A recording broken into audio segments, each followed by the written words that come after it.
Ako kwa miti. Niliacha ukiwafanua Man U bro. Man U Manchester United. Nipi? Nini? Wewe si useme, wewe si ni shabiki wa Manchester, sema Manchester United ni nini? Tueleze, yani nieleze ni club ya mpira. Ya wapi? Uingereza.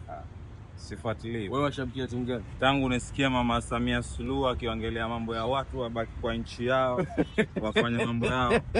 Mimi unajua ni vizuri kuheshimu uongozi. Ni mama yule alafu ujue. Mama ambaye ni kiongozi. Baada ya matokeo ya jana. Si story ya baada ya matokeo ya jana. Mimi unashanisikia hata nikifuatilia wao sijui kina nani wameenda wapi huko nje ya nchi. Wewe si wavaa jezi ya Manchester, jezi ya Spurs. Ile ni nguo. Ilikuwa nguo. Basi nilia hata sikujua imeandikwa, sijaangalia ni ipi. Sijui hiyo. Mimi ninachojua nyekundu. Nenda angalia. Nitaangalia mtu. Sina habari. Ameacha timu kwa sababu ya Mama Samia huyo.